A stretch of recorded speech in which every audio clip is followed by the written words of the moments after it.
Hi everyone, I'm Robert Moody. I'm the music director of the Portland Symphony Orchestra. I'm here in the U.S. Customs House in Portland, Maine. We have a great series of video segments for you to help you get ready for the concerts in the 2016-17 season. These are called Online Insights.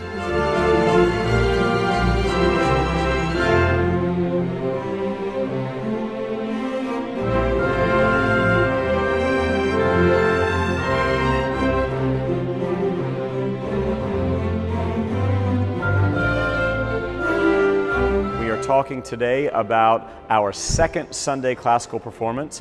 Happens this November, going to be an incredible concert featuring music of Richard Strauss, Sergei Prokofiev, and Jean Sibelius. We are opening the concert with a piece that is really a laugh.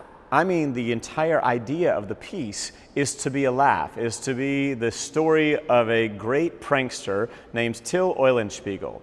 This is the work of Richard Strauss. It's one of his great tone poems, and I guess we better take a quick aside and ask the question, what is a tone poem?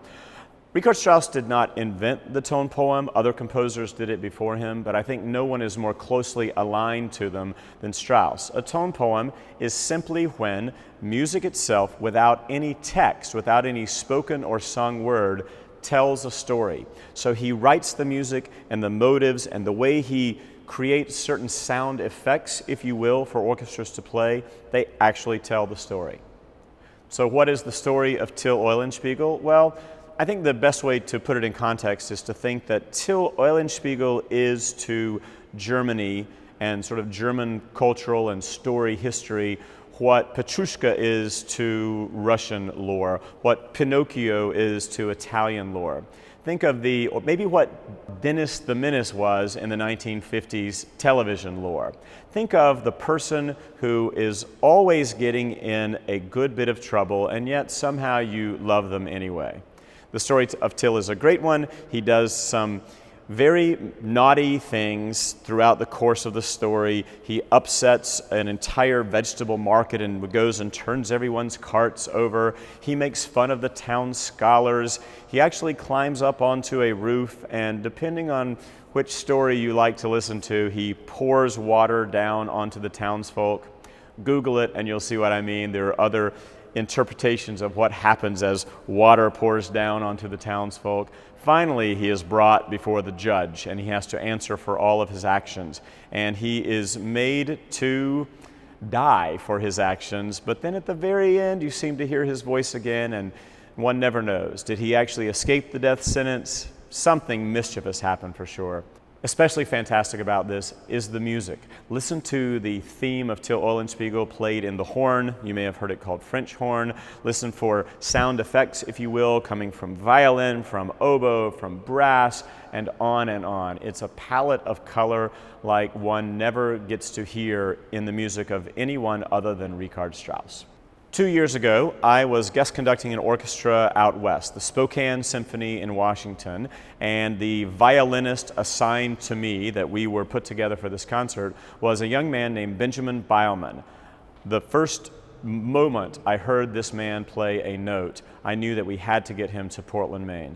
Ben Beilman is a young American violinist. He is quickly becoming one of the most lauded violinists on the planet. In fact, right after he worked with me in Spokane, Washington, he made his debut with the Philadelphia Orchestra, and the day after his concerts in Philadelphia, they immediately invited him back. This tells you the caliber of the violinist you are going to hear.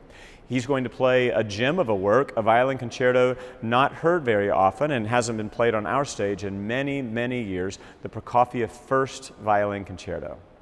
We're going to end the concert with music of one of the most beloved composers, Jean Sibelius, and in fact, a composer who was more beloved in his own lifetime than perhaps any other.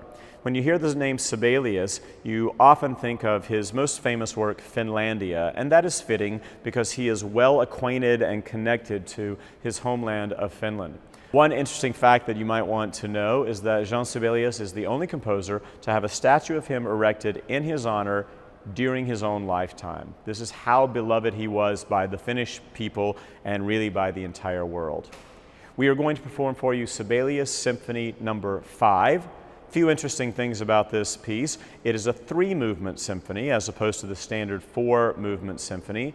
And one thing that Sibelius does that is known in some of his other works, Sibelius 2, that symphony for example, is that he uses the middle movement in this case to sort of become a palette that slowly opens up and reveals the immense power of the third movement. The piece was actually commissioned in honor of Sibelius' 50th birthday by the Finnish government. It had a few different endings to start out. He went back and revised the work a few times, and you will hear the final revision. He felt that he wanted the piece to have a more humanistic and vivid feel to it, and that's what he gave us in this piece.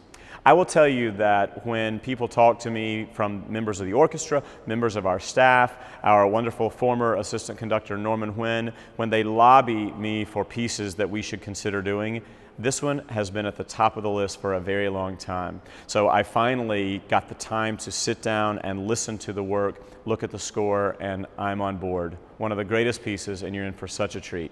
Till Eulenspiegel of Strauss, Prokofiev First Violin Concerto, Ben Beilman. Wow, what an incredible violinist. Finally, Sibelius Symphony No. 5. See you there.